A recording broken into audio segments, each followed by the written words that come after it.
쉼표 하나 TV는 여러분의 든든한 친구가 되어 드리겠습니다. 좋아요와 구독은 저에게 큰 힘이 됩니다. 이 이야기는 60여 년 동안 알려지지 않았던 숨은 영웅, 한 군인의 이야기입니다. 할머니와 군인의 따뜻한 이야기입니다. 어느 마을에 가면 매년 음력 5월 18일이면 작은 산중턱, 풀에 덮인 무덤 앞에 홀로 앉아있는 할머니가 있었습니다. 비석도, 이름도, 아무 표식도 없는 그 무덤을 70년 가까이 찾은 사람이죠. 이 마을 사람들은 그 무덤에 대해 이렇게 말합니다. 거긴 이름 없는 무덤이야. 하지만 누군가에겐 잊지 못할 이름이지. 1951년 봄. 충청도 북부 산자락에 자리한 작은 마을. 이곳으로 수많은 피난민들이 몰려들었습니다. 20살이던 할머니는 14살 동생을 데리고 간신히 도착했습니다. 매일 허기를 달래며 버티던 그 시절. 어느 날 군복을 입은 한 청년이 마을로 들어왔습니다. 그는 육군 의무병이었습니다. 말없이 다친 사람을 돌보고 노인들에게 물을 길어다주고 아이들에게 꿀밤 대신 사탕 하나를 쥐어주던 사람이었습니다. 며칠 후 군은 남부 전선 이동 명령을 받고 부대를 철수하기 시작했습니다. 그는 마지막까지 남아 마을을 정리하고 있었습니다. 왜 같이 안 가세요? 이 사람들 아직 몸도 못 가누는데 누군가는 남아야죠. 그의 결정은 짧았고 조용했습니다. 하지만 그 짧은 선택은 평생 누군가의 가슴에 남게 되었습니다. 그날 오후 갑작스러운 포탄 소리에 마을이 흔들렸습니다. 할머니의 동생은 천막 아래 깔려 움직이지 못하고 있었고 주변은 불과 연기로 가득했습니다. 그때 유일하게 남아있던 그 군인이 비명을 듣자마자 망설임도 없이 연기 속으로 뛰어들었습니다.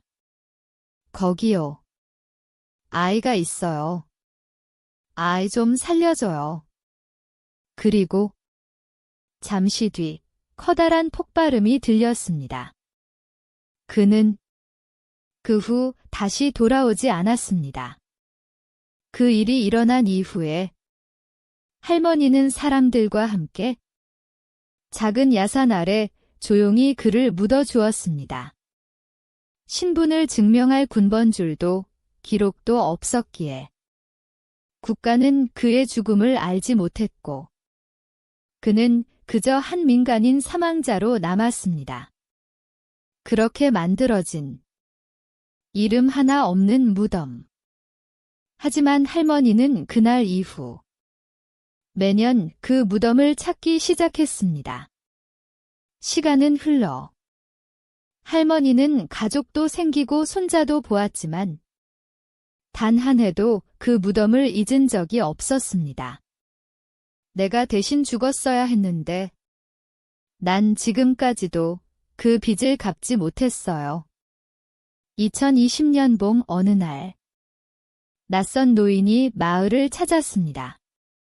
이 근처에 전쟁 때 누군가 묻혔다던 무덤이 있다 들었습니다. 라고 말하며 이렇게 찾아오게 되었다고 이야기를 했습니다. 그는 그 군인의 동생이었습니다. 평생 형을 찾기 위해 전국을 돌아다녔고 국가기록원에서 본 무명 군인을 찾는 제보를 보고 이 마을로 찾아온 것이었습니다. 유전자 검사와 발굴 조사를 통해 할머니가 가리킨 무덤 주변에서 녹슨 군번줄 한 조각이 발견되었습니다. 그제서야 확인된 그의 이름. 고 김아무개 하사. 육군 의무병. 이름 없는 무덤은 마침내 국립묘지로 이장되었습니다. 이장되는 날, 할머니는 오열하며 무덤 앞에 무릎을 꿇었습니다. 미안해요. 이름도 모른 채 살아와서 이제서야 당신 이름을 알게 됐네요. 그 무덤 앞엔 70년 만에 처음으로 비석이 세워졌습니다. 아무도 기억하지 못한 이름. 그러나 누군가의 기억 속에서 70년을 살아 있었던 이름.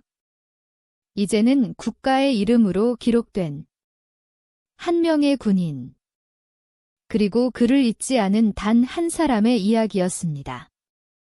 좋아요와 구독으로 응원해 주시면 더 많은 감동적인 이야기로 찾아뵙겠습니다. 오늘도 행복한 하루 되시길 기원드립니다.